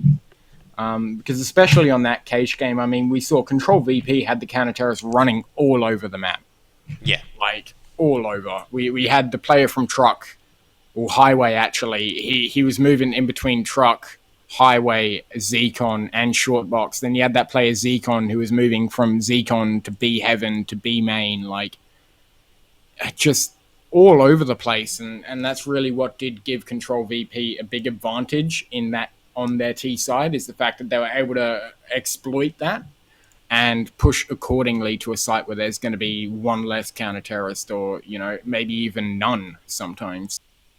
yeah. Well, I I mean, guess is yeah. there You go. anything else you want to add? No, not really. I mean, I think it's just a bit difficult in terms of just telling from one game. I mean, for all I know, this could have been how Infernum played, and they could have just bodied the other teams. But for all I can tell as well is that this may be just a poor match for Infernum. Like, Yeah, I need OCECSGO is not performing with the AWP to the level we'd expect them to yeah, on I'd that like cage game. I'd like a bigger sample size before I can just go. This team was not good. Yeah, I mean, they're top definitely. of the table for a reason. It's just I'm not sure if it was because Control VP were just absolutely too strong today, or Infernum did not show up. So it's just between the two. Probably just need to find out The more, other I thing to guess. note, from what we did see and what I've heard, Kuma was also a sub for Control VP. So I mean, playing with a one sub isn't that big of a difference to your core lineup, but maybe just enough to, I don't know, add a little bit of I suppose secrecy to the way Control are going to play. Because if Infernum had done their research and they'd watched some of Control VP's previous games, I think maybe when Jay Z's on the lineup, I believe that is the first player. Maybe they play a bit differently, less sort of. Yeah, I really wouldn't know how to put it. Just the way that they were playing, it was very mind game. Like it was very meta. Like they weren't focusing much on frags. Control VP. They were really focusing on forcing out rotates or flushing out counter terrorists. They weren't focusing on rushing into a site and getting kills, which is what I really did like from them. And again, the individual aim was just extreme. Coming out of Control VP's side, they were able to hit so many lovely shots. Yeah, wasn't much Infernum could do towards the second half of either game. yeah. I was gonna say definitely interesting, but I think we've used the word interesting maybe too many times. Yeah, I think that's about it for this game tonight. Yeah, that's very much it. So once again, thank you for joining myself as well as Hectic in this cast. It was a fun cast actually. I had a Yeah, lot of hey, fun time. I feel a lot more relaxed as well. amazing puns. Oh, thank you It was very much for brilliant. inviting me. I think the pull the pin pun was probably the best pun. It was just so well timed. Oh God, mate, It was brilliant. you got to get the puns on point. Like I don't think I cast a single game of Counter Strike without a pun. Like honestly though, thank you very very much for having me. It's been a great game. It's a game that I wanted to watch anyway. So I'm still a little surprised. I was expecting Infernum to do better, but hey, in the end, great show from Control.VP, and CGI is looking to be quite interesting this season at least. All the teams really competing at a very high standard. Yeah. I just All realized right. I wrote your Twitter wrong. There's so many. You don't believe how many hectics there are out there. Yeah, So I think mine's just Hectic AU. yeah, I fixed that Yeah, up. at Hectic AU. Yeah. All right, all right. Then we'll wrap it up for tonight. Take care, All right. everyone. Thank you very much for tuning in, and have a very good night.